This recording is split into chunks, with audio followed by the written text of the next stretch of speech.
नमस्कार दोस्तों, मैं डॉक्टर अखिलेश शर्मा आयुर्वेदिक चिकित्सक हूँ। पिछले 30 वर्षों से आयुर्वेद की चिकित्सा में हूँ। कई सालों का इंडस्ट्रियल एक्सपीरियंस रहा और उसके बाद मुझे देश और विदेश में कई इंटरनेशनल सेमिनार्स कॉन्फ्रेंसेज में जाने का मौका मिला और एज ए विजिटिंग फैकल्टी मैं पढ़ाता हूँ कैलिफोर्निया कॉलेज ऑफ आयुर्वेद में, यूएसए में, और Hindu university of America Orlando में फैकल्टी भी हूँ। तो आपके साथ आज एक बात शेयर करना चाहूँगा। बात यह है कि हम सभी लोग एक बहुत बड़े संघर्ष से जूझ रहे हैं जो पिछले 100 सालों में पहली बार जनपद ध्वंस की बात हुई है हम लोगों के साथ में। मास एपिडेमिक जिसको बोलते हैं, जिससे केवल भारत नहीं अभी तो पूरा विश्व प्रभावित है। तो उसकी वजह से हजारों नहीं लाखों लोगों की जानें आज स्ट्रगल कर रही हैं, संघर्ष रहित हैं। कितने ही लोग मारे जा चुके हैं। अमेरिका जैसे सबसे बड़े एडवांस्ड कंट्री में सबसे बड़ी शहर न्यूयॉर्क सिटी में भी लोग कैसे मरे हैं कीड़ों की तरह, आप सभी को पता है। अखबारों में, न्यूज़पेपर्स में, टीवी पर आप देखते रहे हैं। इस सब को समझते हुए और भगवान राम का ध्यान करते हुए अभी अभी जो राम जन्मभूमि का केस जीता गया है भारत में, पूरा वातावरण राममयी हो गया और पूरा समाज जो है वो ईश्वरमयी भी हो गया साथ में। इसी परंपरा को आगे बढ़ाते हुए लगता है कि ऐसे हम मानव मूल्यों को भी समझने लगे हैं और एक दूसरे के प्रति सौहार्द और परोपकार की भावना हम में जागृत होने लगी है। शायद इसी वजह से मैं वैद्य अखिलेश शर्मा और मेरी पत्नी वैद्या मीनाक्षी शर्मा ने, हम लोगों ने मिलकर के एक संकल्प लिया और एक फाउंडेशन बनाई थी पिछले कुछ साल पहले, प्राणवेदा फाउंडेशन, जिसमें प्राण का अर्थ लाइफ होता है, जो मेरी माँ का पहला नाम है, और वेद जो है जिसका अर्थ है नॉलेज, और जो मेरे पिताजी का पहला नाम है। माँ का नाम है प्राण किशोरी, पिताजी का वेद प्रकाश शर्मा जी, और ये दोनों ही मेरे पूज्य हैं। हम लोग इकट्ठे एक जॉइंट फैमिली में रहते हैं। माता जी रिटायर्ड प्रिंसिपल हैं, 24 साल हुए रिटायर हो गए उनको हुए भी, and touchwood they are keeping healthy and stout and wealthy. And my father, वो भी जो है 88 साल के हैं, राम जन्मभूमि के अधिवक्ता भी रहे 28 साल तक। निरंतर संघर्ष के बाद कई सालों से जो चल रहा था, और उससे पहले भी 500 साल का इतिहास है राम जन्मभूमि के बारे में, जो मुकदमा हमारा चलता रहा और हम लोग जीते हैं। ये राष्ट्र के लिए बड़े गौरव की बात है, इसलिए भी क्योंकि 15 अगस्त नज़दीक है और आज़ादी का 73वां जन्मदिवस हम मनाने जा रहे हैं बहुत जल्दी, अगले हफ्ते ही। तो हमने ये सोचा कि प्राणवेदा फाउंडेशन के अंदर एक कार्य किया जाए। हमने एक संकल्प लिया कि हम सभी एक काढ़े का निर्माण करेंगे, जिसको आयुष काढ़ा कहा है, जिसका मैंने एक लेख भी लिखा था करीबन 2-2.5 महीने पहले, ऑर्गेनाइजर पत्रिका में छपा था, जो कि एक लीडिंग न्यूज़पेपर है भारत का। उसमें मैंने नुस्खा भी लिखा उसका कि अगर ये करें तो हम कोरोना की रोकथाम कर सकते हैं इसके माध्यम से। यही विचार मन में ला करके हमने कुछ विशेष जड़ी बूटियों को इकट्ठा किया और एक यूनिक फार्मूला बनाया, जो कि क्योंकि मैं इंडस्ट्री में रहा हूँ, मेरा अनुभव भी रहा है, और देखा कि इंडस्ट्री में भी कुछ लोगों ने शुरू तो किया बनाना, लेकिन क्या है कि हर्बल इंग्रेडिएंट्स भी ठीक हो सकते हैं, लेकिन अगर हमने उनकी पिसाई ठीक से नहीं की, यानी कि मैकेनिकली हमने इसको ग्राइंड करके फाइन पाउडर जैसा बना दिया, तो उसके वॉलेटाइल ऑयल्स खत्म हो जाते हैं या जल जाते हैं।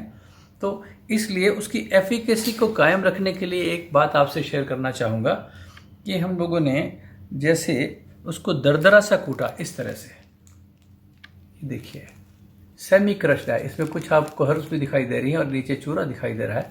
इसको मिक्स करके हम बनाते हैं। ये काढ़ा है, इसमें मेरी पत्नी की फ़ोटो भी है, उसमें फ़ोन नंबर है, वेबसाइट है और प्राणवेदा फाउंडेशन का नाम है। तो इसको हम निःशुल्क बांट रहे हैं आप सबकी जानकारी के लिए। ये बहुत इंपॉर्टेंट है आप सबको जानना।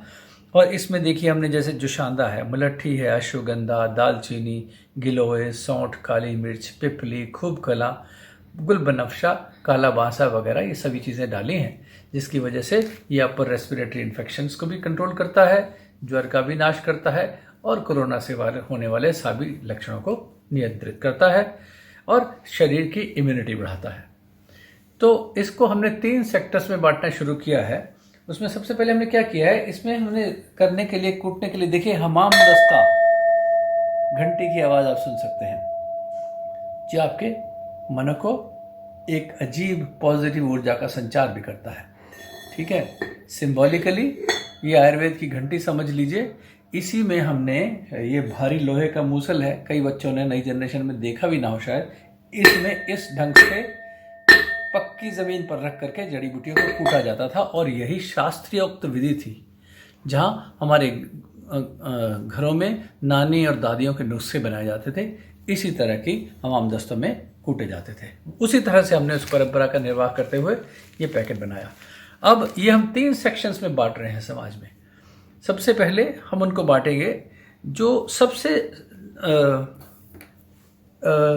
पुअर सेक्टर है, एक तरह से जो सबसे ज़्यादा हम्बल सेक्टर है। जैसे पुलिस सर्विसेज की अगर हम बात करें तो जो व्यक्ति कांस्टेबल है, पीसीआर वैन्स में घूम रहा है, ट्रैफिक कंट्रोल कर रहा है, होम गार्ड्स हैं, ये सभी जो उच्च अधिकारी तो नहीं है पुलिस सर्विसेज में, लेकिन दिन रात ये कानून व्यवस्था बनाए रखने के लिए, कोरोना को कंट्रोल करने के लिए काम करते रहे हैं। इन सबको, कईयों को तो सैलरीज भी नहीं मिली काफ़ी समय से, स्पेशली दिल्ली की बात मैं कर रहा हूँ। और उसके अलावा वार्ड बॉयज, नर्सेज, स्टाफ के लोग जो मेडिकल हॉस्पिटल्स में काम करते हैं, कोरोना से रोज की जंग लड़ रहे हैं, उनके लिए बहुत ज़रूरी था उनके हाथ पांव सशक्त करना ताकि वो समाज को बचा सके।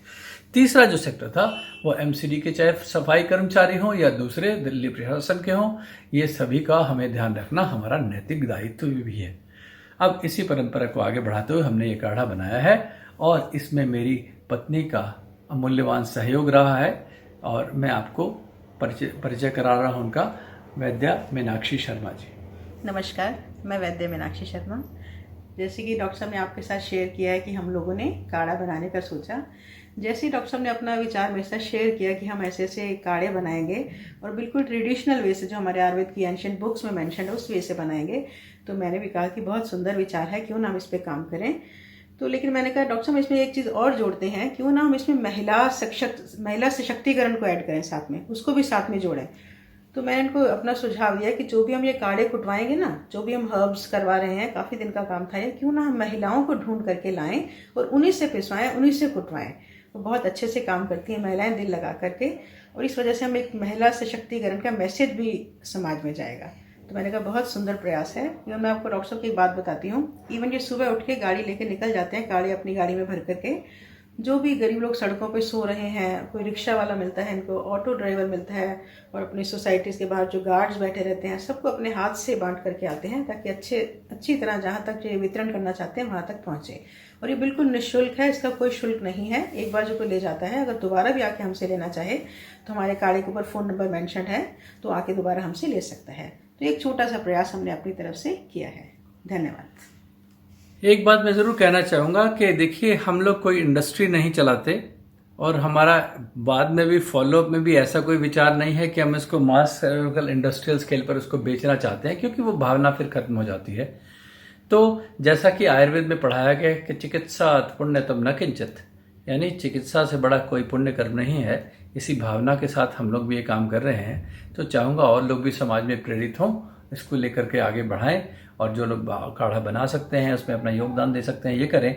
और मोदी जी की उस योजना और उस विजन या संकल्प को आगे बढ़ाते हुए, जिसमें उन्होंने आत्मनिर्भर भारत की बात की है, एक बात मैं ज़रूर कहना चाहूँगा कि जितने भी विस्थापित मजदूर जो बड़े शहरों से, दिल्ली, बम्बई, मद्रास, कलकत्ता से अपने अपने गाँवों को लौटे हैं, हम उनका पुनरुद्धार कर सकते हैं, आत्मनिर्भर भारत बना सकते हैं, अगर हम उनको काढ़ा बनाने की ट्रेनिंग वहीं उनके गांवों में दे दें। उससे उनका थोड़ा सा धन लाभ भी हो जाए और वो कॉटेज इंडस्ट्री की तरह कुछ स्पेशल प्रोडक्ट्स को हम एग्जम्प्ट कर दें ताकि वो लोग बना सकें। ऐसे ही धूपन सामग्री जो है, जो कि डिसइंफेक्टेंट का काम करती है, सूरत में 1990 में जो प्लेग फैला था उसको हम कंट्रोल करने में काफ़ी हद तक कामयाब रहे थे। मैं उस समय एक इंडस्ट्री में था और यहाँ काम करता था भारत में, और हमने जो बनाया धूपन सामग्री भी, that was very effective disinfectant and purifier of the air. तो हमें ये दोनों चीज़ें ज़रूर करनी चाहिए और कॉटेज इंडस्ट्री भी बढ़ेगी, आत्मनिर्भर भारत बनेगा और देश सबल, स्वच्छ और स्वस्थ और सुंदर भारत की जो परिकल्पना है, और जगत गुरु की परिकल्पना में भी भारत सबसे ज़्यादा लीड रोल प्ले कर सकता है। इन्हीं शब्दों के साथ बहुत बहुत धन्यवाद। मैं डॉक्टर अखिलेश शर्मा और धन्यवाद। मैं डॉक्टर मीनाक्षी शर्मा। धन्यवाद।